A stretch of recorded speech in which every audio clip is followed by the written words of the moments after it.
Yes, sir. Okay. Yes, the recording is started officially. તારે present કરવું છે સાથે સાથે, બરોબર છે? એટલે તારી Yes, સ્ક્રીન sir. જે છે એ તું શેર કરજે. મારી સ્ક્રીન અત્યારે શેર નથી થતી, બરોબર છે? So you can become the presenter, બરોબર? Okay, sir. Share कर दो screen. એક જ second.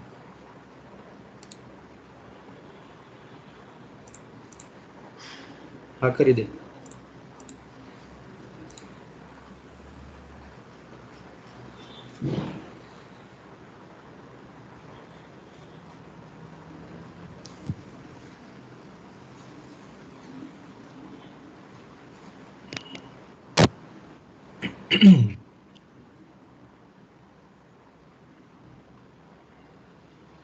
Hello, sir. Screen yes, દેખાય છે? હા સ્ક્રીન દેખાય બેટા. લેન્ડસ્કેપ મોડમાં આવી જા.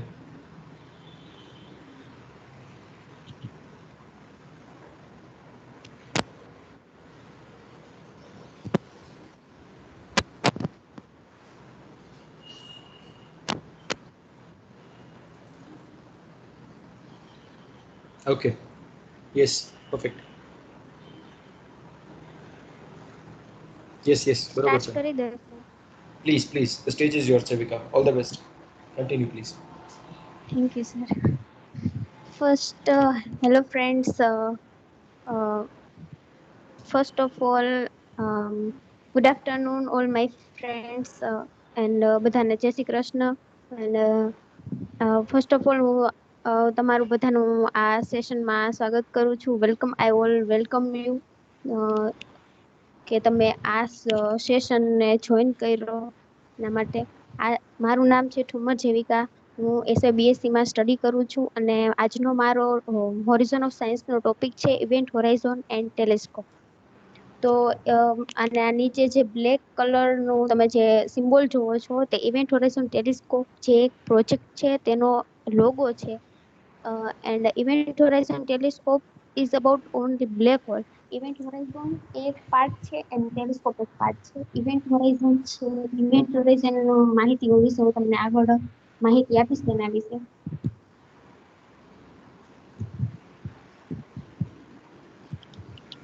પછી કન્ટેન્ટ કે આજે આપણે શેનું ડિસ્કશન કરવાનું છે.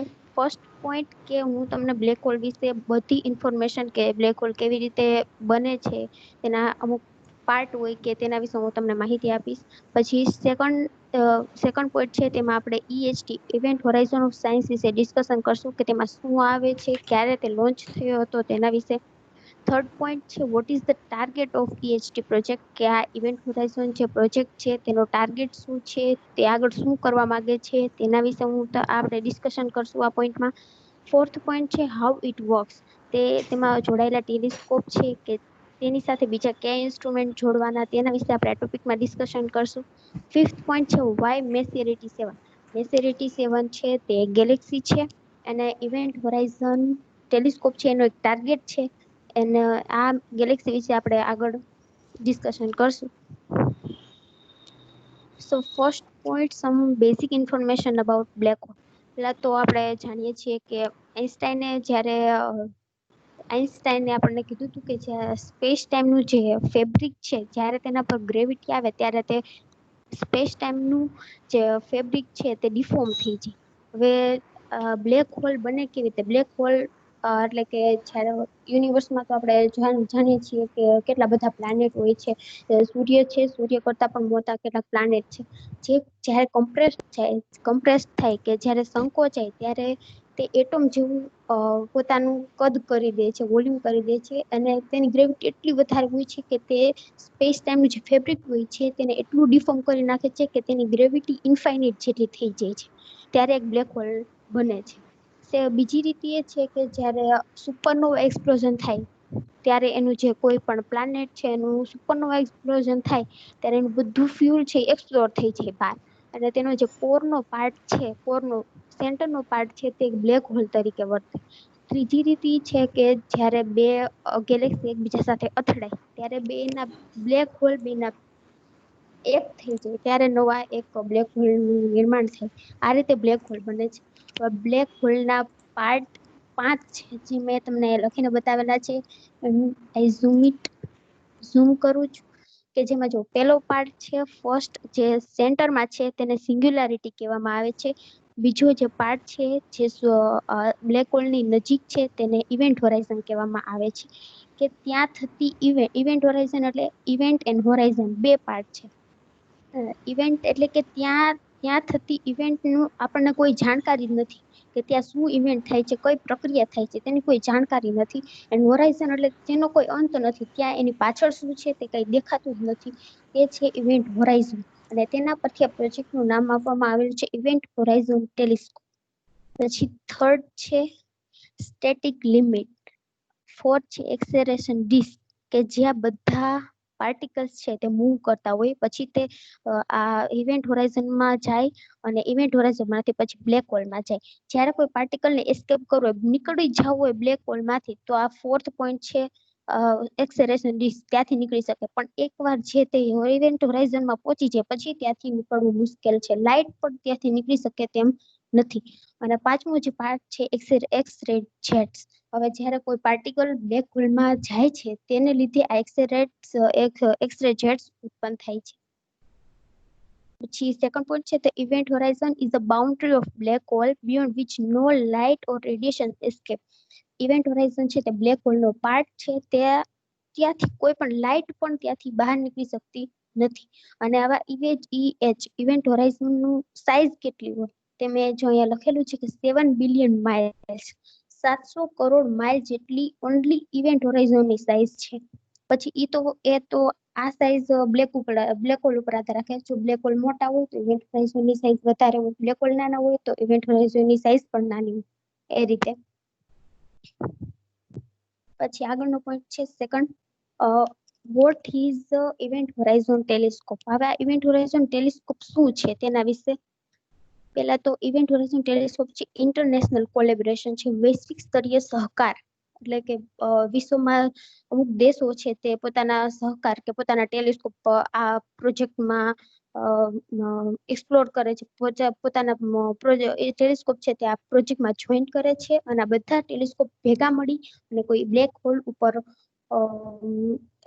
એક ધારું પોતે ઓબ્ઝર્વેશન કરે છે અને તેનો ડેટા આપે છે. કે images of black holes using a virtual earth size telescope. હવે આમાં એમ કીધું છે કે અર્થ સાઇઝ ટેલિસ્કોપ. વાસ્તવમાં અર્થ જેવડું કોઈ ટેલિસ્કોપ નથી, પણ આ બધા ટેલિસ્કોપ છે વિશ્વના જે કેટલાક દેશો છે એના બધા ટેલિસ્કોપ ભેગા કરીને આપણે બ્લેક હોલનું ઓબ્ઝર્વેશન કરીએ છીએ. Second point છે the EHT is a global network of synchronized radio telescope. The work in unison to observe radio sources associated with the black holes with angular resolution.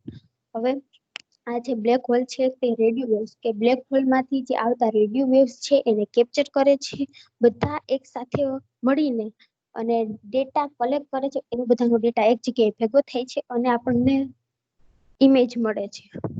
Third point છે this project is started on 2006.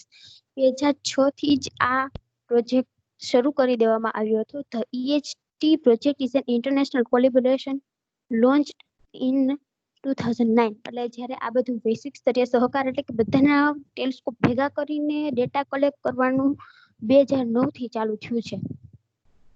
પછી છે in 2017 there were 8 telescopes are used in the EHT project. 8 telescope use થયા હતા આ ગેલેક્સીને observe કરવા માટે. પછી આગળ છે the first image of black hole captured by EHT on 10th April 2019. એટલે કે આપણે જે ગૂગલમાં સર્ચ કરીએ કે બ્લેક હોલ ત્યારે જે ફોટો આવે છે તે એ સાચો ફોટો નથી, તે કોઈ આર્ટિસ્ટે અથવા કોઈ હ્યુમને બનાવેલો ફોટો છે. જે EHT એ આપેલો છે ફોટો તે આ પેલો ફોટો છે બ્લેક હોલનો તે 10 એપ્રિલ 2019 પબ્લિશ થયો હતો. પછીનો પોઈન્ટ છે the director of this project is Sheperd Doeleman. આ જે શેપર્ડ ડોલેમાન નામના વ્યક્તિ છે તે આ પ્રોજેક્ટના ડાયરેક્ટર છે. Third point the project cost $50 million to $60 million. આ પ્રોજેક્ટ છે તેની કુલ કોસ્ટ $50 million થી $60 million સુધીની છે અને તેમાં $26 million 26 million નું ફંડ છે તે નેશનલ સાયન્સ ફાઉન્ડેશન દ્વારા આપવામાં આવે છે. હવે NSF નેશનલ સાયન્સ ફાઉન્ડેશન છે US ની એક ઓર્ગેનાઇઝેશન સંસ્થા છે કે જેને આ ફાળો આમાં આપેલો છે અને national science foundation and EHT બધા સાથે મળીને આ પ્રોજેક્ટ આગળ ચલાવે છે. Last point, in that project there are 300 members with 60 institutes and 20 countries and regions. 300 વ્યક્તિઓ 60 ઇન્સ્ટિટ્યૂટ એમાં જોડાયેલા વ્યક્તિઓ 20 કન્ટ્રીઝ આ પ્રોજેક્ટ સાથે કન્ટ્રીના વ્યક્તિઓ જોડાયેલા છે તે. હવે આ એક સરળ એક્ઝામ્પલ કહેવાય team વર્કનું that really appreciated it. Third point છે what is the target of EHT? EHT નો ટાર્ગેટ શું છે? The project's observational target include 2 black holes. બે બ્લેક હોલ ને એક ધારવું, તેની ઉપર ઓબ્ઝર્વેશન રાખવું, તેના ડેટા કલેક્ટ કરવા, તે જ આ પ્રોજેક્ટ નો હેતુ છે. લાર્જ એંગ્યુલર ડાયામીટર, વધારેમાં વધારે આ બ્લેક હોલ્સ છે તેની સાઇઝ જાણવી, તેને ઓબ્ઝર્વ કરવી, એ આ પ્રોજેક્ટ નો હેતુ છે. પેલું એમાં બે ગેલેક્સી ઇન્ક્લુડ થઈ છે. ફર્સ્ટ છે the black hole at the centre of super giant elliptical galaxy Messier 87. Messier 87 છે તે ગેલેક્સી છે તે આપણાથી ઘણી દૂર છે અને તેના બ્લેક હોલને ઓબ્ઝર્વ કરવું તે આ ફર્સ્ટ ટાર્ગેટ છે. અને and Sagittarius A star Milky Way galaxy છે જેનું બ્લેક હોલનું નામ છે સેજિટેરિયસ એ સ્ટાર કે આ બ્લેક હોલનું પણ ઓબ્ઝર્વેશન કરવું. Work four M87 star. હવે મેસેર 87 છે તે ગેલેક્સીનું નામ છે અને એની અંદર જે બ્લેક હોલ છે તેનું નામ છે M87 સ્ટાર, મેસેર 87 સ્ટાર. હવે એના માટે શું કાર્ય કરેલું છે તે. હવે તમે જો આ ડાબી બાજુ જે પેલી ઇમેજ જુઓ છો તે first image of black hall કે તમે આ રિયલમાં આ ઇમેજ આવી ઇમેજ દેખાય. આપણે જે ફોટોઝમાં જોતા હોય તે કોઈ વ્યક્તિઓ બનાવેલી છે, આ નથી, આ સાચી ઇમેજ છે. નીચે મેં લખેલું છે first image of black hole captured by EHT published on 10 April 2019. પેલી ઇમેજ છે બ્લેક હોલની જે 10 એપ્રિલ 2019 ના રોજ પબ્લિશ કરવામાં આવી હતી. અને જમણી બાજુ તમે જે બીજો ફોટો જુઓ છો તે M87 સ્ટાર M87 નો ગેલેક્સીનો ફોટો છે કે જે હબલ સ્પેસ ટેલિસ્કોપ દ્વારા મેળવવામાં આવેલી હતી. અને જે તમે આ બ્લુ શાઇનિંગ જુઓ છો બ્લુ એ એક્સ રે જેડ છે. જેમ મેં આગળ આપણે બ્લેક હોલના 5 પાર્ટ્સ હોય તેમાં આપણે જોયું. અને આ જેડ છે તે બિલિયન સુધી એટલા માઇલ સુધી તે ફેલાયેલા હોય, એટલા મોટા જેટ હોય. પછી છે એન્ડ તમે જે આ બ્રાઇટ રિંગ જુઓ છો ડાબી બાજુના જે બ્લેક હોલનો ફોટો છે તેમાં બ્રાઇટ રિંગ જુઓ છો તે બે રીતે ઉત્પન્ન થાય, walking radiation and friction of gas. Walking radiation Hawkins છે, સ્ટીફન હોકિંગ નામના જે વૈજ્ઞાનિકે આપેલી છે તે વોકિંગ રેડિયેશન. તે કેવી રીતે ઉત્પન્ન થઈ તે વાત કરું કે જ્યારે આપણે શૂન્યાવકાશમાં પાર્ટિકલ અને એન્ટી પાર્ટિકલ, જેમ એન્ટીમેટર ને મેટર હોય એવી રીતે પાર્ટિકલ ને એન્ટી પાર્ટિકલ જ્યારે બંને ભેગા હોય ત્યારે જોઈ નથી શકાતા, તમે જ્યારે બંને ભેગા હોય ત્યારે ન જોઈ શકો. પણ જ્યારે તેવા ઇવેન્ટ હોરાઇઝનની નજીક આવે, જેવા ઇવેન્ટ હોરાઇઝનની નજીક આવે તેમ એન્ટીમેટર ને પાર્ટિકલ ને એન્ટી પાર્ટિકલ બંને છૂટા પડી છે. માઇનસ પાર્ટ હોય એટલે પાર્ટિકલ ને એન્ટી પાર્ટિકલ એ જ છે કે plus and minus particle, A plus charge છે માઇનસ ચાર્જ. હવે જ્યારે ઇવેન્ટ હોરાઇઝનની જેવી બાઉન્ડ્રીની નજીક આવશે ત્યારે માઇનસ પાર્ટિકલ તે ઇવેન્ટ હોરાઇઝનની અંદર વહી જશે અને જે પોઝિટિવ પાર્ટિકલ છે તેમાંથી રેડિયેશન ઉત્પન્ન થશે અને આ રેડિયેશન પૃથ્વી સુધી આવશે અને આપણે આ ઇમેજ બ્રાઇટ રિંગ આપણે જોઈ શકીએ. બીજી વસ્તુ એ છે કે ફ્રિક્શન ઓફ ગેસ. જ્યારે આપણે ઇવેન્ટ હોરાઇઝનમાં એવું નથી કે પાર્ટિકલ જ હોય, ગેસ પણ અમુક હોય. હવે જ્યારે ગેસ છે એકબીજા સાથે અથડાય ત્યારે ફ્રિક્શન ઉત્પન્ન થશે અને લાઇટ ઉત્પન્ન થશે. આ લાઇટને લીધે પણ આ ઇવેન્ટ હોરાઇઝનની જે રિંગ છે તે બ્રાઇટ રિંગ છે તે આપણે જોઈ શકીએ છીએ. આગળ આ એક ટેલિસ્કોપ છે કે જુદા જુદા સ્થળ ઉપર રાખેલા છે. હવે આપણને ખબર કેમ પડે કે આ ટેલિસ્કોપ છે, આ ટેલિસ્કોપ 8 કે આ જ સ્થાન ઉપર રાખવું. કે હું કહું કે ચલો અમારા ઘરનો ટેરેસ છે તે ખાલી છે તો નાનો એવો ટેલિસ્કોપ હોય તો તમે ત્યાં મૂકી દો. પછી રાજકોટ છે તો રાજકોટમાં HNFB કોટક સાયન્સ કોલેજનું ગ્રાઉન્ડ પણ બહુ જ મોટું છે, તો ત્યાં તમે બીજું ટેલિસ્કોપ રાખશો તો એવું કેમ નહીં? તો જો આપણે સમજીએ તો અ, જે ફોટો લાઇટ જે બ્લેક હોલમાંથી આપણા સુધી આવે છે, લાઇટ એટલે ફોટોન્સથી બનેલી, જે લાઇટ ફોટોન્સથી બનેલી હોય, કે જ્યારે લાઇટ છે તે પેલા તો એને આખા જે મેસી રેડિયેશન છે એનું રેડિયેશન ત્રિજ્યા છે 60,000 પ્રકાશ વર્ષ, એટલે એટલું પેલા અંતર કાપવું પડે. એટલે ગેલેક્સી એની પૂરી થશે પછી આપણી ગેલેક્સી થી એની ગેલેક્સી સુધીનું અંતર છે 55 મિલિયન પ્રકાશ વર્ષ. તો એટલું અંતર કાપીને જ્યારે પૃથ્વી પાસે આવશે, પૃથ્વીનું વાતાવરણ છે, વાતાવરણમાં આપણે જોઈએ તો વોટર ડ્રોપલેટ્સ ને બીજા બધા ડ્રોપલેટ્સ હોય.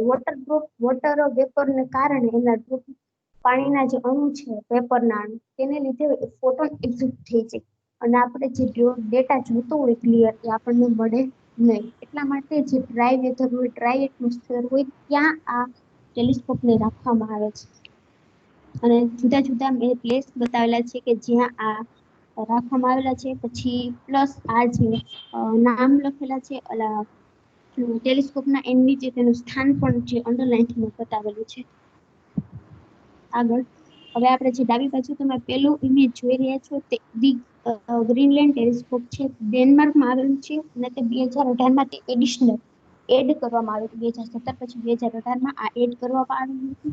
પાછળના જે બે ઇમેજ છે, કિટ પીક 12 મીટર ટેલિસ્કોપ અને નોએમા ઓબ્ઝર્વેટરી, વેઇટ અ આ બે મિનિટ છે. જેવિકા, એક જ સેકન્ડ યસ. બેટા. તારી સ્ક્રીન ની અંદર ચેન્જ નથી થઈ હજી. તું હજી આ 8 ટેલિસ્કોપ ઉપર જ છો, તે સ્ક્રીન ચેન્જ કરી? હા સર. અહીંયા આમ નથી દેખાતી બેટા. દેખાય છે સર? Not yet.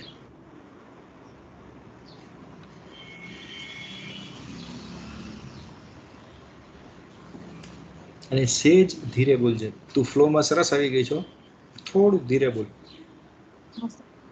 હા, હવે આવી ગઈ, હવે આવી ગઈ. Please continue. હા સર. ડાબી બાજુની જે તમે ઇમેજ જુઓ છો તે Greenland telescope in Denmark. Greenland telescope છે નામ એનું, ડેનમાર્કમાં આવેલું છે. હવે તે 2018માં મૂકવામાં આવેલું હતું. 2017માં 8 હતા, 2018માં એક એડ થયું, 9 ટેલિસ્કોપ થયા. પછી પાછળના જે બે ટેલિસ્કોપ છે, Kitt Peak 12 metre telescope and NOEMA observatory, તે 2020 અને પછીના દાયકાઓમાં, પછીના વર્ષોમાં મૂકવામાં આવવાના હતા. અત્યારે હજી મૂકેલા નથી. લગભગ 11 ટેલિસ્કોપ થી પછી આ ઓબ્ઝર્વ થશે.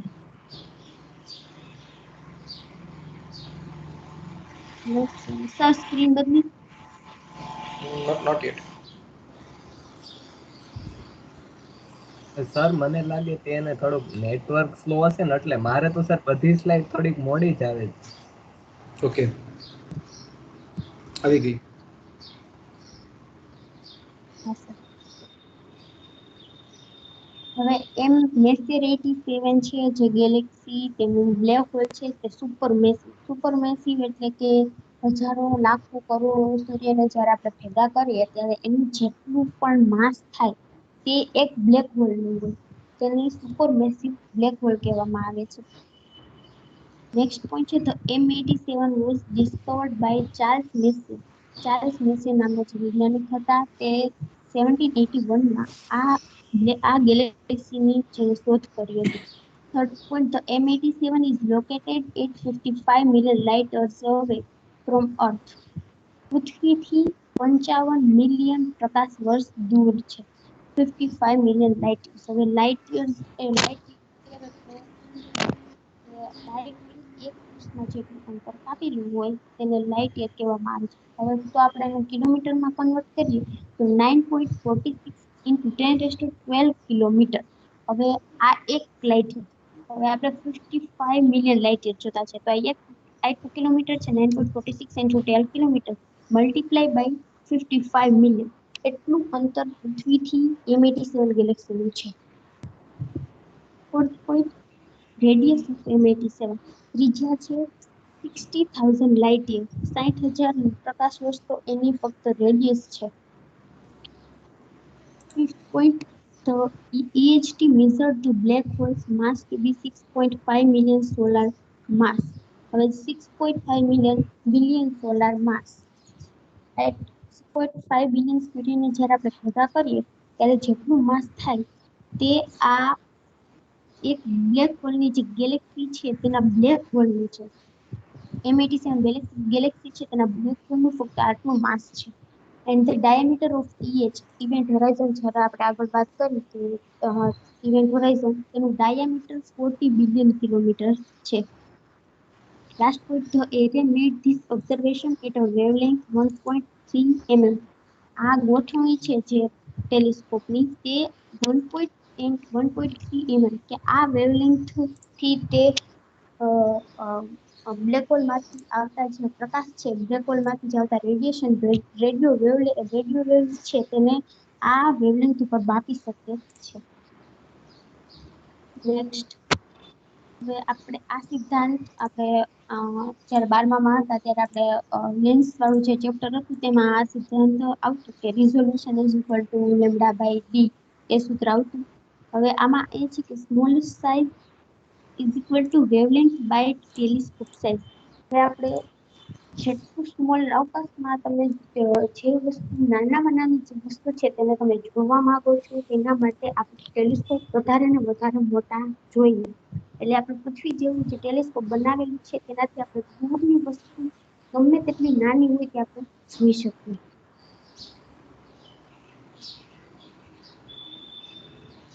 ફોર્થ પોઈન્ટ છે હાઉ ઇટ વર્ક્સ કે કેવી રીતે કાર્ય કરે. It is work by VLBA technique. VLBA એટલે કે વેરી લોંગ બેઝલાઇન ઇન્ટરફેરોમેટર. હવે જે આ ઉપરના જે ટેલિસ્કોપ છે ઇમેજમાં જે ઉપરના ટેલિસ્કોપ છે તે રેડિયો વેવ્સ ને કલેક્ટ કરે છે. બ્લેક હોલ માંથી જે આવતા હોય તે રેડિયો વેવ્સ ને કલેક્ટ કરે છે. પછી તે VLBA ટેકનિક્સ ઉપર કાર્ય કરે છે. હવે પ્રશ્ન થાય કે એટલા બધા ટેલિસ્કોપ રાખવાનું ખોટું વધારે પોસ્ટ કરવી આ પ્રોજેક્ટ એના કરતા આપણે 2 કે 3 ટેલિસ્કોપ રાખી દઈએ તો શું પ્રોબ્લેમ એમ. તો બે ટેલિસ્કોપ છે.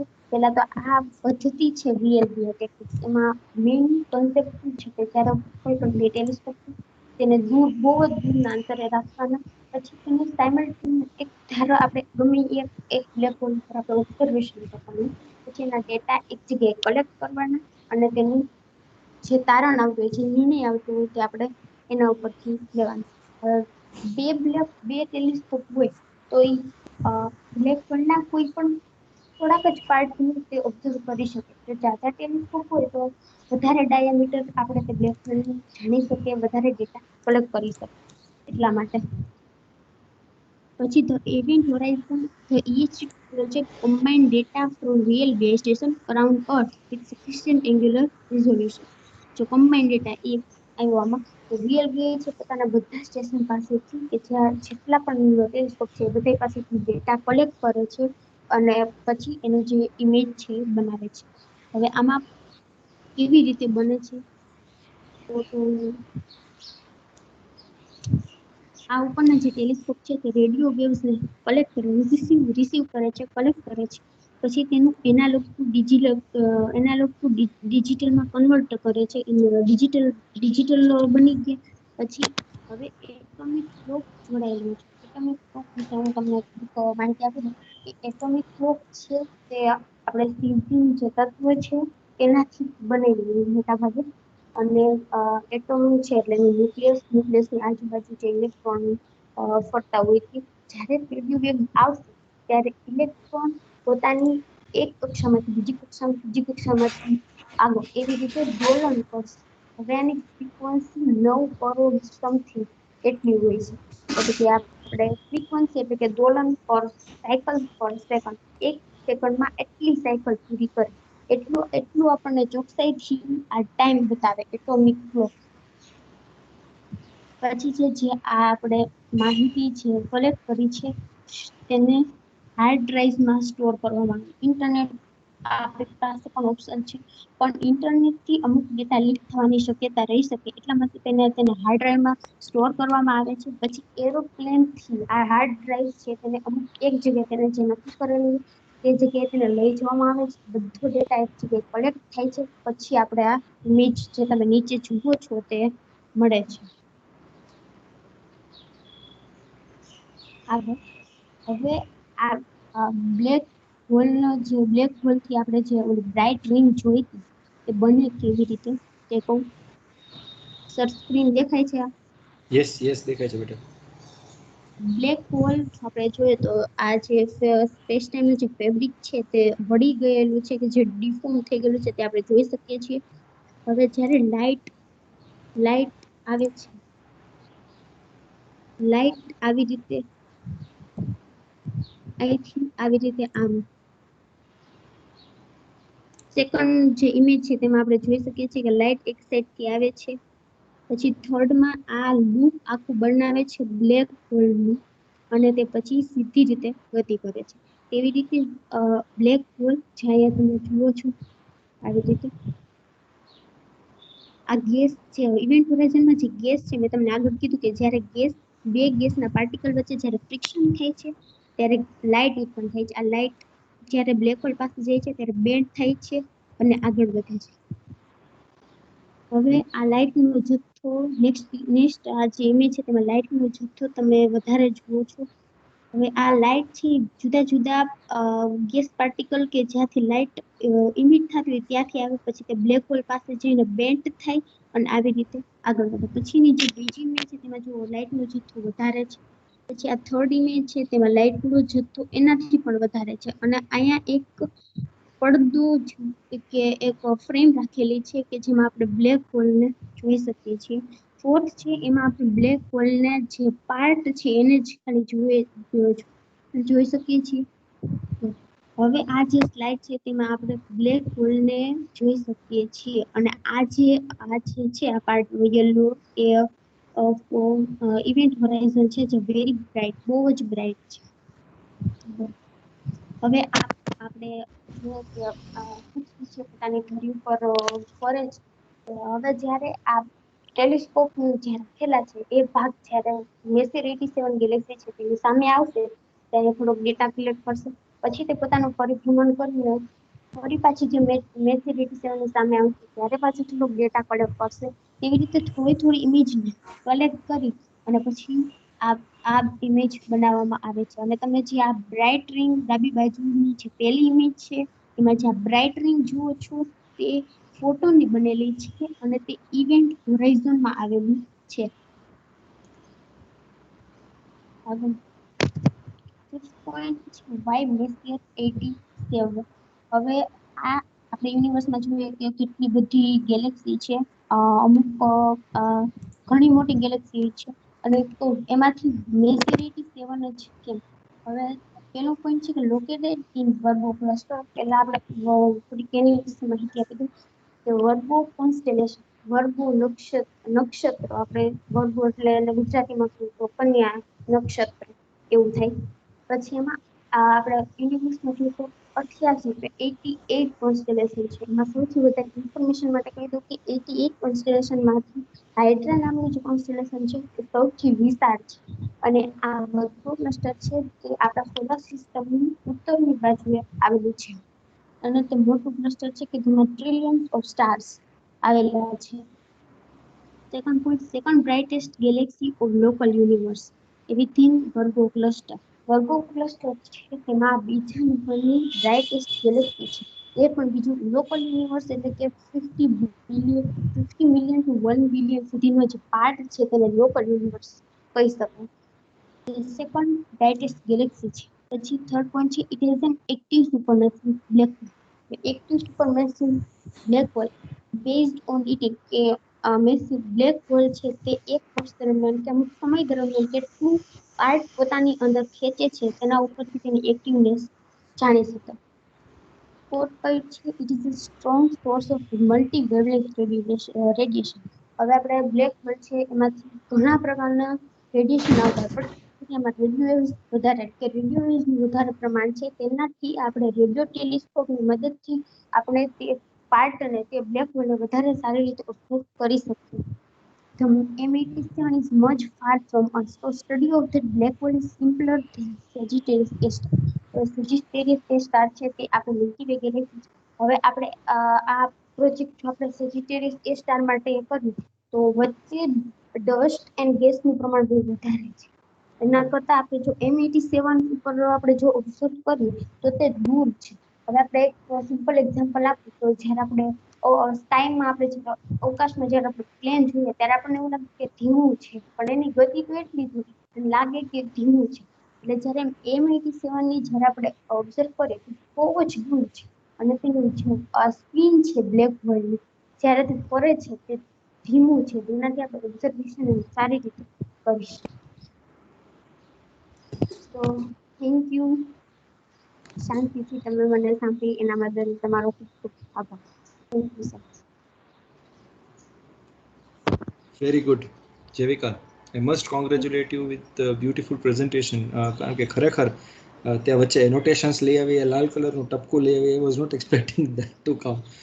So I really appreciate the effort that you have made, and ખાસ કરીને જે અમુક જે ઇમેજીસ તે લીધા હતા, મને પણ even I was hooked on to it because મને પણ આ ગમતો ટોપિક છે પર્સનલ લેવલ ઉપર.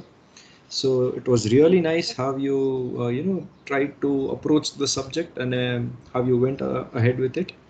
So અત્યારે આપણે ક્વેશ્ચન આન્સર માટે સેશન ખોલીએ, અને હજી આપણી પાસે ટાઈમ છે, અને મેં અમુક સપોર્ટ કરતા લાસ્ટ ટાઈમની જેમ જ તે અમુક વિડીયોઝ જે છે એ બધા માટે ખાસ કરીને જે સબ્જેક્ટને રિલેવન્ટ છે એવા ગોતીને રાખી મૂકેલા છે, બરોબર છે. સો આપણે એન્ડમાં એ જોશું અને પછી છૂટા પડશું, બરોબર છે. સો કઈ રીતે કરવું છે તમને લોકોને એ પહેલા જોવા છે કે પહેલા question answer session? I think પહેલા ક્વેશ્ચન આન્સર સેશન કરી લઈએ, એટલે જે લોકોને ક્વેશ્ચન આન્સર્સ હોય, if there is anything that you may want to ask, please rays your hand, અને આપણે પછી ટૂંકમાં જેવિકા ઓનલાઈન રહેજે બેટા. ઓકે, યસ યસ પુષ્ટિ. સર સર જ્યારે કોઈ સ્ટારનું મતલબ ડેથ સ્ટાર હોય તો એની કઈ એવી કેરેક્ટરિસ્ટિક હોય કે જેનાથી આપણને ખબર પડે કે એ સુપરનોવા બનશે, બ્લેક હોલ બનશે કે હાઇપરનોવા બનશે? શું થયું? Can you repeat the question once again please? મતલબ સર કોઈ બી સ્ટાર જ્યારે મરવાનો હોય તો Yes. ત્યારે કેમ ખબર પડે આપણને કે ઈ ઇન ફ્યુચર ઈ બ્લેક હોલ બનશે, હાઇપરનોવા બનશે કે સુપરનોવા બનશે? એની મતલબ કોઈ ખાસ કેરેક્ટરિસ્ટિક હોઈ શકે? I am not very proficient with the subject as such, પણ જે મને ખ્યાલ છે એનાથી હું કહી શકું કે I think it is dependent upon the mass, અને એનો જે વ્યાપ છે એના ઉપરથી એનો આધાર આવી શકે છે કે કેટલો માસ છે એની અંદર, અને જ્યારે કોલાઇડ ટૂંકમાં જ્યારે પોતાની અંદર જ્યારે એ ભેગું થતું જશે, અને એક પોઈન્ટ એવો આવશે સિંગ્યુલરિટીનો કે જ્યારે બધું કોલાઇડ થશે એકદમ, તો ત્યારે એ ગાળામાં એની જે શું કહેવાય એનો કેટલો માસ હતો એની ઉપરથી આઈ થિંક ઈધર સુપરનોવા બને ઓર બ્લેક હોલ બને, આવું મારું માનવું છે. But I may be wrong, I am not very sure, કારણ કે મારો સબ્જેક્ટ નથી, but I personally feel that. Okay sir. અને સર આપણે મતલબ જેટલી અત્યારે જે બધા રેડિયો ટેલિસ્કોપ્સ ને એ બધાનો યુઝ થતો હોય, તો એમાં જેટલું દૂરનું આપણે જોઈએ તો એવું જ બને ને કે આપણે પાસ્ટમાં જતા જાય છે, કારણ કે લાઇટ બધી એટલી જૂની જ થતી જશે ને? લાઇટ જૂની થતી જશે ને, ઇનફેક્ટ આપણે જે જોઈ શકીએ છીએ જૂની આવે છે. હા, અત્યારે અત્યારે હું જે વાત કરું છું, સપોઝ આપણે બે જણા ભેગા થઈને અત્યારે એક ટેલિસ્કોપમાં કંઈક જોઈએ, and whatever observation that we are getting is definitely about an event that has already occurred those many years back at that particular source. સમજો કે સપોઝ અત્યારે આપણને જે રેડિયો વેવ્સ આવતી હોય મેસિયર 87 માંથી, એ 55 બિલિયન લાઇટ યર્સ અવે છે, તો અત્યારે આપણને જે દેખાય છે, બરોબર છે, તો 55 બિલિયન લાઇટ યર્સ પહેલા ઈ જે કોઈ ઇવેન્ટ થઈ હશે ઈ આપણને અત્યારે જોવા મળે છે. Okay sir. એટલે જનરલ કેસીસમાં આ જ હોય, અને this is the logic by which people are trying, જે સર્ન જે છે બેઝિકલી આ જ લોજિક ઉપર ચાલે છે, અને એટલા માટે જ they are trying to create something, એક નાનો બ્લેક હોલ ક્રિએટ કરવાની ટ્રાય કરે છે to understand the functioning of the universe or other the origination of the universe, બરોબર છે. They trying to create it, કે ભાઈ શું થયું તું, બરોબર છે, કે બધું એકદમ જે છે એવરીથિંગ કેમ ઇન્ટુ એન એક્ઝિસ્ટન્સ, કારણ કે અત્યારે આપણે જે રેકોર્ડ કરી શકીએ તો બધું રેકોર્ડ નથી થતું, બરોબર છે. સે ફોર એક્ઝામ્પલ ઇવેન્ટ હોરિઝન જે છે એ આપણી એક લિમિટ છે, કારણ કે એની પાછળ વી ડોન્ટ નો એનીથિંગ, એની અંદર શું છે એની પાછળ શું છે એ આપણે ટોટલી બ્લેન્ક છીએ, બરોબર છે. આ સાયન્સની એકચ્યુઅલી આ જે ટોપિક છે ખૂબ જ જે હોરાઇઝન ઓફ સાયન્સનો ખરેખર હોરાઇઝન ઓફ સાયન્સનો ટોપિક છે, કે વી એકચ્યુઅલી ડોન્ટ નો કે એની અંદર શું છે એની પાછળ શું છે, ઇટ ઇઝ એબ્સોલ્યુટલી બ્લેક. અને જો યુનિવર્સની વાત કરીએ તો યુનિવર્સની અંદર જે માસ જે એનર્જી છે જે માસમાં કન્વર્ટ થઈ છે, ઇટ ઇઝ નોટ ઇવન 5%. બરોબર છે. બ્લેક હોલ્સ ને બાદ કરતા હું વાત કરું છું કે છતાં સ્પેસ એટલી બધી વધારે છે જે ખાલી છે. 95% of the space is empty and we do not have much information about those empty spaces still. બરોબર છે. આપણને જે કાંઈ ખબર છે, જે કાંઈ જોઈએ છે, જે કાંઈ ઓબ્ઝર્વેબલ યુનિવર્સ જે છે, ઇટ ઇઝ નોટ ઇવન 5%. જે કાંઈ છે that is just 5% of what it is. So I do not know basically શું ઇવેન્ટ હોરાઇઝન પછી શું છે એ એક આપણી લિમિટ છે. સો આઈ એકચ્યુઅલી કોંગ્રેચ્યુલેટ તમે લોકો આ ટોપિક લીધો. મને ખૂબ ગમ્યું કે તમે આ ટોપિક એટેમ્પ્ટ કરો છો અત્યારે, because it's actually sir at the મારો તો હોરાઇઝન. ફેવરિટ ટોપિક છે. Yes, very nice Jevika. I am very thank you. Pleased. કોઈને કોઈ ક્વેશ્ચન પૂછવો હોય તો પ્લીઝ કન્ટિન્યુ કરો.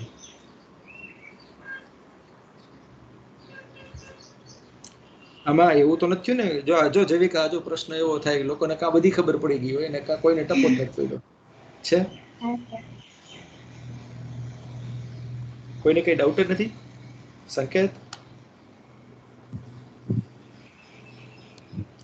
અરન કેમ ચૂપ છો ભાઈ? કેમ કોઈને કઈ પ્રશ્નો નથી થતા? નહીં સર, સમજાઈ ગયું મસ્ત. ઓહો, સરસ એટલું બધું મજા. સમજાય? અરે સર સાચે મેં એકવાર પ્રિપેર કર્યો તો બ્લેક હોલ ટોપિક તમે કીધું હતું એટલે મને આમ આવડતું હતું થોડું ઘણું. ઓકે આમ ખબર હોય તો પછી પૂછવું ઈ કે એમ સારું ન થાય એટલે.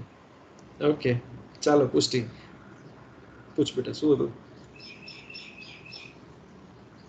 સર મતલબ અત્યારે આ ટોપિક નીકળ્યો ને તો હમણાં જ પેલી બેટલગીઝ વિશે હમણાં સર બહુ જ હાલતું હતું, તો એનું તમને કઈ સર ખબર હોય તો પ્લીઝ કઈ કયો ને.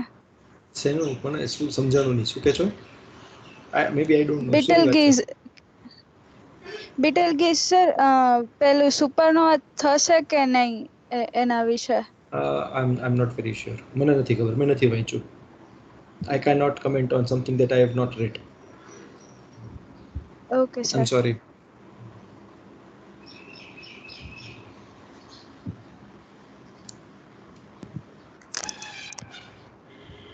કોઈને ન પૂછવું હોય તો હું આગળ વધી જાઉં with your permission બધાય.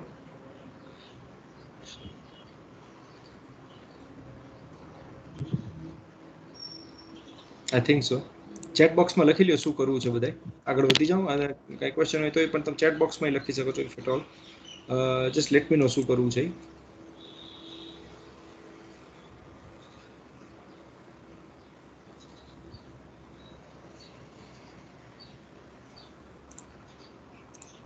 સારું, હું એવું હશે તો અત્યારે હું આગળ વધી જાઉં છું. I am yes okay. I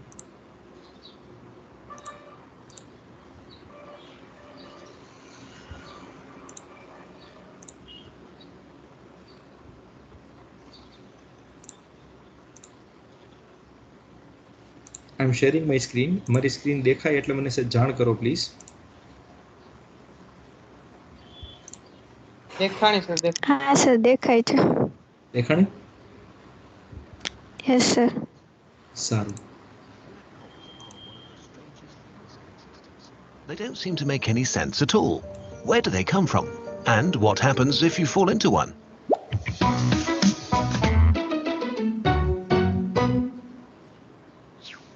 Stars are incredibly massive collections of mostly hydrogen atoms that collapse from enormous gas clouds under their own gravity.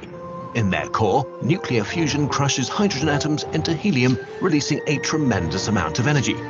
This energy, in the form of radiation, pushes against gravity, maintaining a delicate balance between the two forces. As long as there is fusion in the core, a star remains stable enough. But for stars with way more mass than our own sun, the heat and pressure at the core allow them to fuse heavier elements until they reach iron. Unlike all the elements that went before, the fusion process that creates iron doesn't generate any energy. Iron builds up at the center of the star until it reaches a critical amount, and the balance between radiation and gravity is suddenly broken. The core collapses. Within a fraction of a second, the star implodes, moving at about a quarter of the speed of light, feeding even more mass into the core. It's at this very moment that all the heavier elements in the universe are created as the star dies in a supernova explosion. This produces either a neutron star Or if the star is massive enough, the entire mass of the core collapses into a black hole. If you looked at a black hole, what you'd really be seeing is the event horizon. Anything that crosses the event horizon needs to be traveling faster than the speed of light to escape. In other words, it's impossible. So we just see a black sphere reflecting nothing.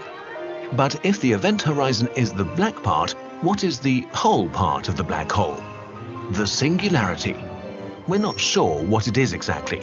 A singularity may be infinitely dense, meaning all its mass is concentrated into a single point in space with no surface or volume, or something completely different. Right now, we just don't know. It's like a dividing by zero error. By the way, black holes do not suck things up like a vacuum cleaner. If we were to swap the sun for an equally massive black hole, nothing much would change for Earth, except that we would freeze to death, of course. What would happen to you if you fell into a black hole? The experience of time is different around black holes. From the outside, you seem to slow down as you approach the event horizon, so time passes slower for you. At some point, you would appear to freeze in time, slowly turn red, and disappear. While from your perspective, you can watch the rest of the universe in fast forward, kind of like seeing into the future. Right now, we don't know what happens next, but we think it could be one of two things. One, you die a quick death. A black hole curves space so much that once you cross the event horizon, there is only one possible direction. You can take this literally. Inside the event horizon, you can only go in one direction. It's like being in a really tight alley that closes behind you after each step. The mass of a black hole is so concentrated, at some point even tiny distances of a few centimeters would mean that gravity acts with millions of times more force on different parts of your body. Your cells get torn apart as your body stretches more and more until you're a hot stream of plasma, one atom wide. 2, you die a very quick death. Very soon after you cross the event horizon, you would hit a firewall and be terminated in an instant. Neither of these options are particularly pleasant. How soon you would die depends on the mass of the black hole. A smaller black hole would kill you before you even entered its event horizon, while you probably could travel inside a supermassive black hole for quite a while. As a rule of thumb, the further away from the singularity you are, the longer you live. Black holes come in different sizes. There are stellar mass black holes with a few times the mass of the Sun and the diameter of an asteroid. And then there are these supermassive black holes which are found at the heart of every galaxy and have been feeding for billions of years. Currently, the largest supermassive black hole known is S50014 plus 81, 40 billion times the mass of our Sun.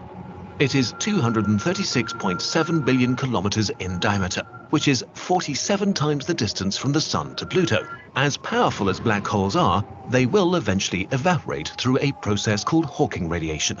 To understand how this works, we have to look at empty space.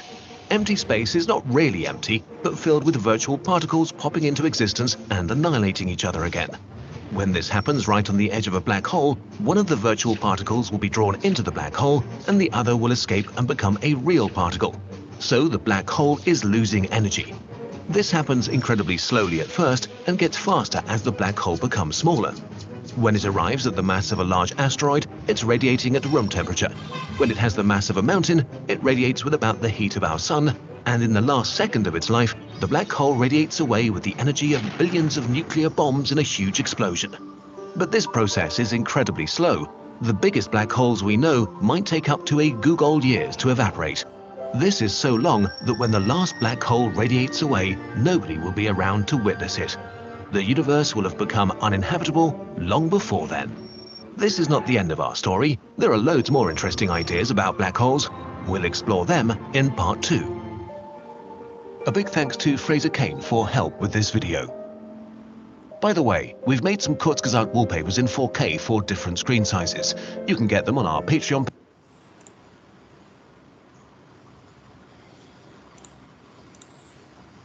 Hello. Everybody there? Yes, sir.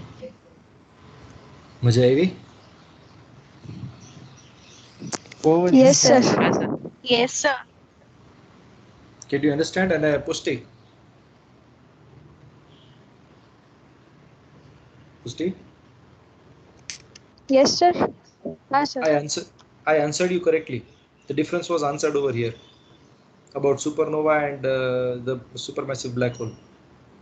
The answer is mass. હું Okay. સાચો હતો. If you saw it with concentration, જવાબ આપ્યો આ વિડિયોની અંદર. હા sir. બરોબર. Now this is the first image of the black hole.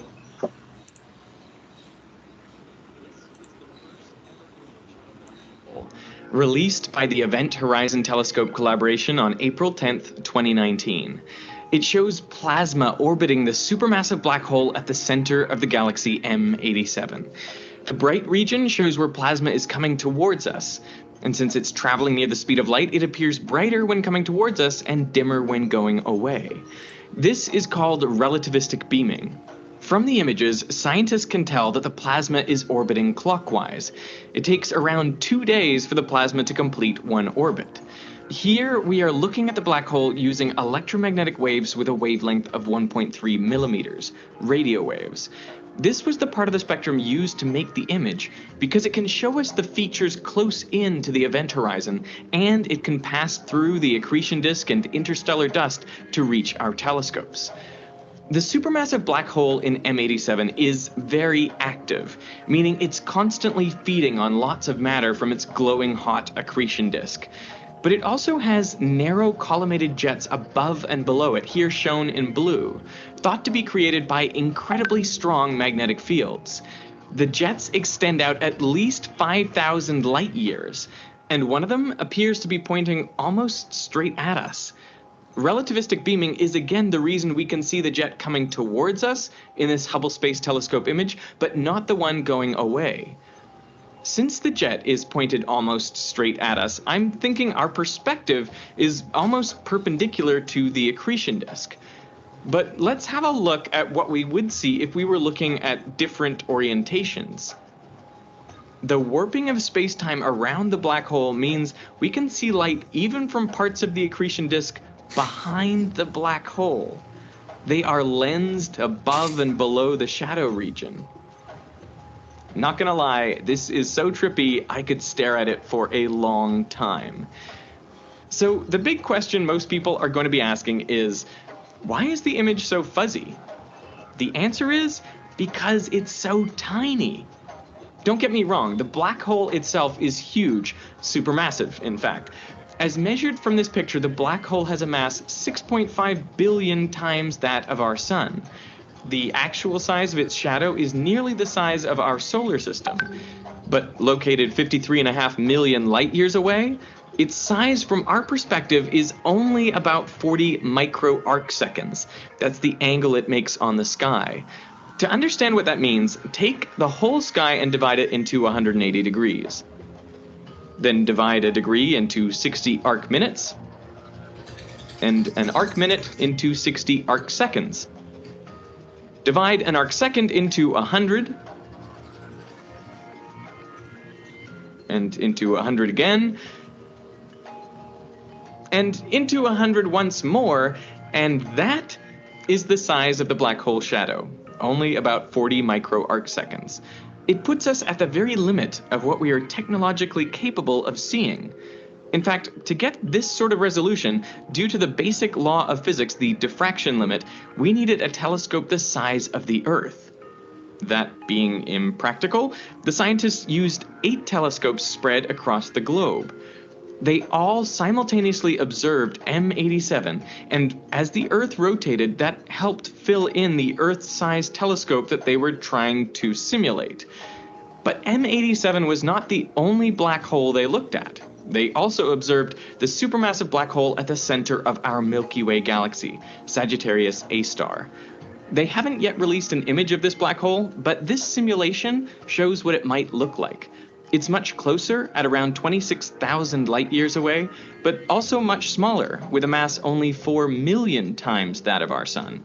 It's also less active, only periodically gobbling up matter, and it would have much more variation over time, with matter orbiting every 4 to 30 minutes. That's probably why we'll have to wait a little longer to see the black hole at the center of our galaxy. For now, the striking image of the black hole in M87 confirms beyond a shadow of a doubt that black holes do exist. The general theory of relativity, published over 100 years ago, is supported again in spectacular fashion in the strongest gravities and at the limits of our ability to test the theory. What I love about moments like this is the ridiculous extreme things these scientists did, these 200 scientists, in pursuit of a goal that seemed impossible, and yet they achieved it. I want to extend my personal congratulations to everyone on the team for an amazing discovery. I'll be linking to all their work in the description.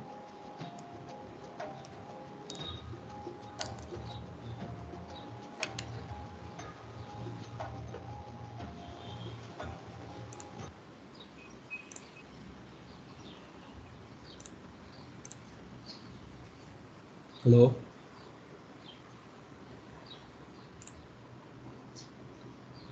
Everyone there? Yes, sir. Yes, sir. સમજાણું? हाँ sir.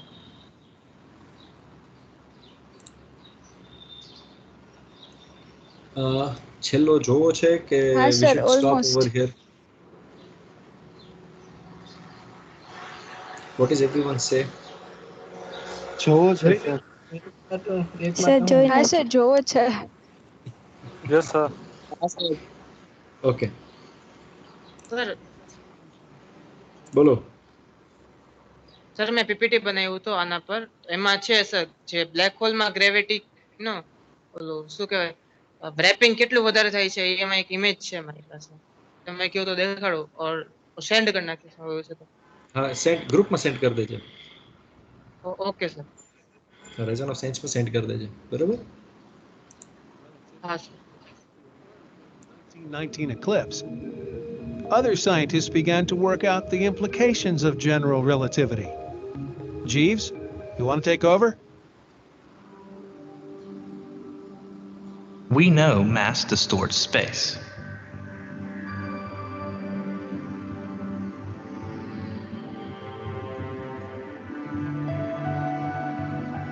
We know light is affected by gravity.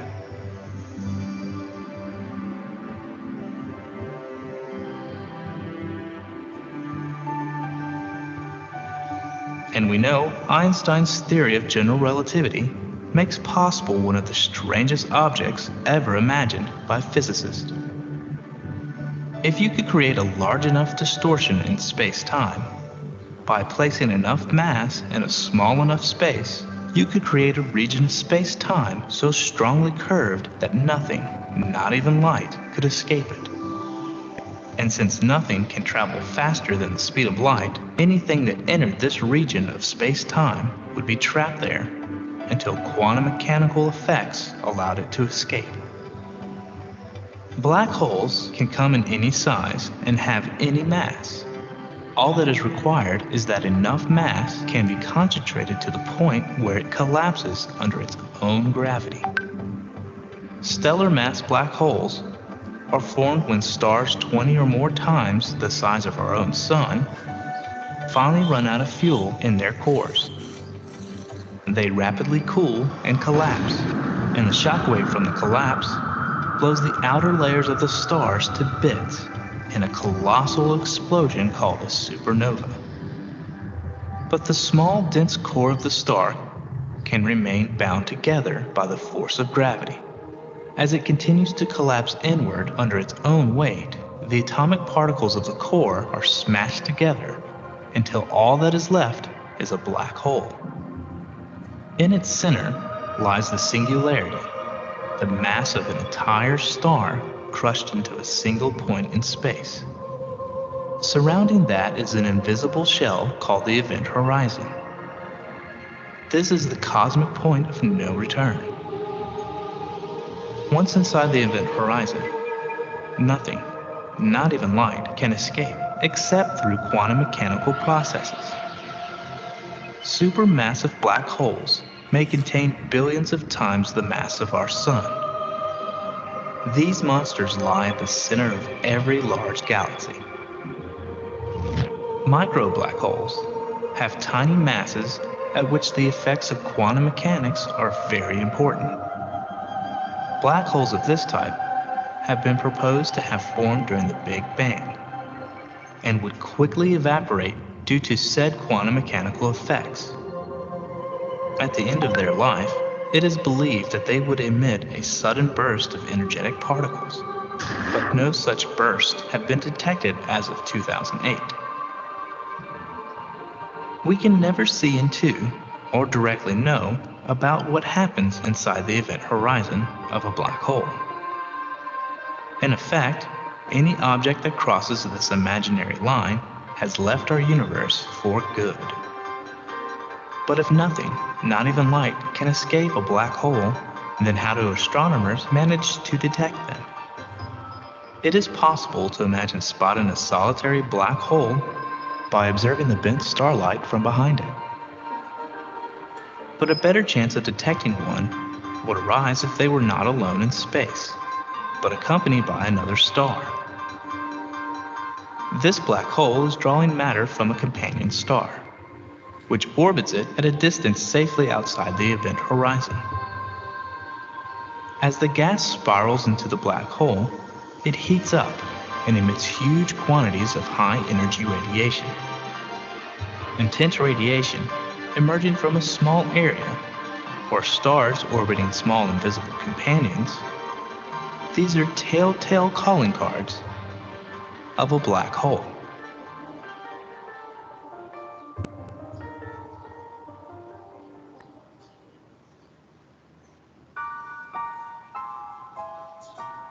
It may seem surprising, but today, more than 100 years after Einstein published his first papers on relativity, there are still aspects of his theories that have not been put to experimental tests.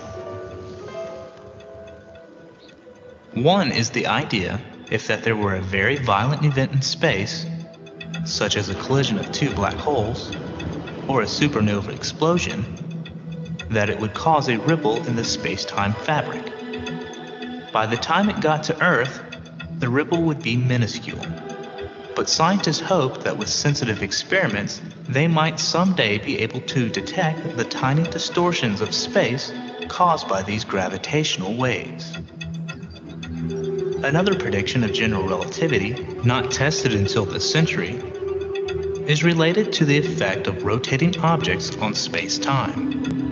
While a massive object only bends space and its vicinity, a spinning object will also twist the fabric of space.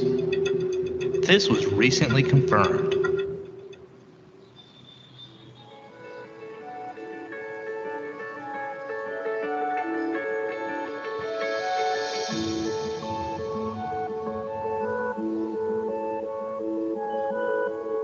Yes, Einstein's legacy is sound, and his achievements place him alongside Galileo and Newton, as well as a small handful of scientists who completely changed our way of viewing the universe and our place in it.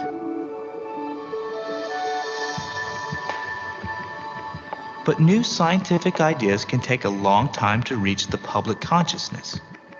Perhaps in another 100 years, people will take the relativity of space and time just as much for granted as we take the daily rotation of the Earth. Perhaps by then, humankind will travel between the stars as routinely as we travel in airplanes today. Albert Einstein was clearly a man for all time.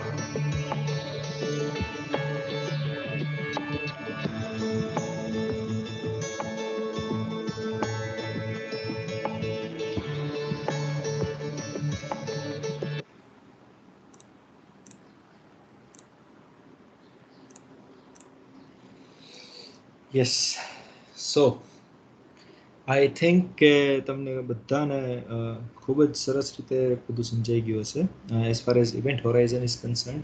Akshay, તારો જે question હતો એ પણ આ last જે video હતો એની અંદર આવી ગયો, એનો જવાબ પણ તમને મળી ગયો છે, right? So with this we would like to end this session now. I thank you very much and I hope કે તમને બધાને ખૂબ મજા આવી હશે. અને એઝ યુઝ્યુઅલ જો હું બધાને કહું છું તમે લોકો અત્યારે બંધ થાવ અથવા તો તમે નીકળો એ પહેલાં એક રિવ્યૂ આપતા જાઓ, બરોબર છે? You should always put a review of what ever you have learned today અને હાઉ વોઝ ઇટ, આ કેવું લાગ્યું તમને. You should always put it in words. એટલે જેથી કરીને બધું ડોક્યુમેન્ટ થાય છે.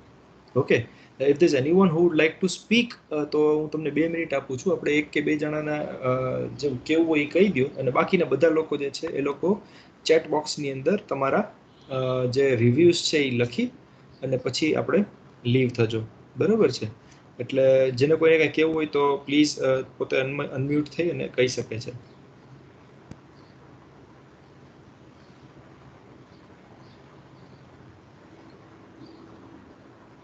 યસ સર, મારે કેવું છે. Yes please. પહેલા તો સર મેં થોડું ઘણું રીડ કરેલું હતું અને ટોપિક પીપીટી બનાવી હતી. So you know it was a kind of revision હતું, બટ જે ટેલિસ્કોપની વસ્તુ છે જેવી કહી લીધી that was completely new. Okay. જે કેવી રીતના ટેલિસ્કોપ કામ કરે છે. અને આ સર નો આની કઈ ડાયમેન્શન નથી. આ ટોપિક ઇન્ફાઇનાઇટ, આમાં જેટલું વાંચો એટલું ઓછું છે. કેટલી નો Very true. there are hundreds of books written on it. Yes. Very true. એટલે આમાં Very ગમે આપણે આખા વર્ષ 8 ટોપિક લીધા રાખીને તો એ ઓછું થઈ જાય, એના જેવું છે. But we cannot do it. આપણને ગમે એટલું મન થાય પણ આપણે એ Yes. કરી ન શકીએ, રાઈટ? નહીં તો બધા ભાગી જશે, હરી ફરીને હા, 3-4 જણા રહેશો. અને સાયન્સ ખાલી અહીંયા જ હા, નથી ને, sir. સાયન્સ ઇઝ એવરીવેર, અને બધી જ વસ્તુમાં સાયન્સ છે એવું નથી. This is just one of the topics of science, and that is the reason Y it is so very interesting. I just hope કે તમને લોકોને, હું આજે એફર્ટ કરું છું ને, એ તમને લોકોને આ ટચ થાય કે કેટલું સાયન્સ શું છે ખરેખર એમ. Today you have seen it by your own eyes. So but we are absolutely right as far as this topic is concerned. આ તો બહુ એવું વસ્તુ છે કે જેટલું તમે આમાં કરો એટલું ઓછું છે, જેટલું તમે વાંચો એટલું ઓછું છે, જેટલું સમજો એટલું ઓછું છે. Thank you very much for that review. બીજા કોઈને કાંઈ? સારું, તો ઇફ નથિંગ તો આપણે અહીંયા આપણો સેશન જે છે એને એન્ડ કરશું. I sincerely thank you all once again for being present for this wonderful session of Horizon of Science. I take this opportunity to congratulate Jevika. It was a very nice effort. Thank you so much. And I hope કે આપણે લોકો આજ જે આપણી journey છે એને આગળ વધારશું. Next વીકની અંદર જે આજે 2 લેવાના હતા એની બદલે આપણે એક જ લીધું આજે, અને નેક્સ્ટ વીકમાં પૂર્વેશ જે છે એનું પણ રેડી છે, રાઈટ? પણ એના ગઈકાલે થોડાક ટેકનિકલ ગ્લિચીસ આવતા હતા. હવે એનું પ્રેઝન્ટેશન ઓર વધારે સારું કરશે, ઓર વધારે વ્યવસ્થિત કરી એનું ઈ presentation. Are you there Purvesh? Yes sir. છો ને ભાઈ? યસ. હા. Yes, so Purvesh is here. Purvesh is going to take the topic next week. જે recombinant DNA ટેકનોલોજી જે છે એના વિશે વાત કરશે બધાને આપણી સાથે. એની જે કંઈ જે ટેકનોલોજીકલ એડવાન્સમેન્ટ્સ છે એ બધી શેર કરશે. And we would learn a completely different new topic next week. So I hope that એ પણ એટલું જ આપણા બધા માટે આનંદદાયક અને મજા આવે એવું રહેશે. With this I would bid you all a very good day. Thank you so much and Jai Hind. Sir Yes. Sir એ ગ્રુપમાં સર એક ગર્લ છે વર્તા કરીને, એને બી સર એક વાર ટોપિક લેવો છે. Yes, sure. You can take all the topics જે તમારી પાસે આવે તમે લખીને પછી તમારી સાથે ડિસ્કસ કરી શકશો પુષ્ટિ. You should sir. write that. Okay. Definitely everyone is more than welcome. જેને લેવો એના તો ના તો છે જ નહીં. I appreciate Varda, I think is there in the group. મેં જોયું તું નામ એનું. Varda, thank you so much. બરાબર છે? એ ટોપિક પછી તું મને કહી દેજે પુષ્ટિ છે કંઈ. બરાબર? વેરી ગુડ બેટા. You should be इसમાં yes. પણ આ રાહુલ છે જે ફર્સ્ટ ટાઈમ આજે જોઈન થયો છે, એની પણ ઈચ્છા છે કે એ પણ આમ ટોપિક લે. ડેફિનેટલી તરંગ, તમે લોકો 2 જણા બસ, એટલે તમારા 2 ની જરૂરિયાત એટલા માટે છે કે તમે 2 ટેન્ડમમાં આવી રીતે વર્ક કરતા રહ્યો અને તમે લોકો આવું રીતના કેપ્ચર કરતા રહ્યો, લોકો તમને ટૂંકમાં અપ્રોચ કરતા રહે, તમે મારી સાથે કોઓર્ડિનેશનમાં રહ્યો, અને આપણે લોકો બસ, બીકોઝ મેં કીધું ને, this is the way, this is for the students, by the students and it is of the students. આ તમારા લોકોની ઓલી છે. હું તો ફક્ત ખાલી અહીંયા ફેસિલિટેટર તરીકે તમારી સાથે છું, નથિંગ એલ્સ. બરોબર છે? આપણે બધા એક જ જર્નીમાં છીએ. સો વેરી ગુડ. જેણે રાહુલ તમે જો એને કીધું હોય તો you should take the topic અને પછી મારી સાથે ડિસ્કસ કરી લેજો. નો ઇશ્યુઝ. બરોબર? Okay sir. ચાલો, ગ્રેટ. એવરીવન કેન લીવ નાઉ. જય હિન્દ બધાને. Thank you so much. જય હિન્દ સર. જય હિન્દ સર. જય હિન્દ સર. જય હિન્દ. જય હિન્દ. યપ.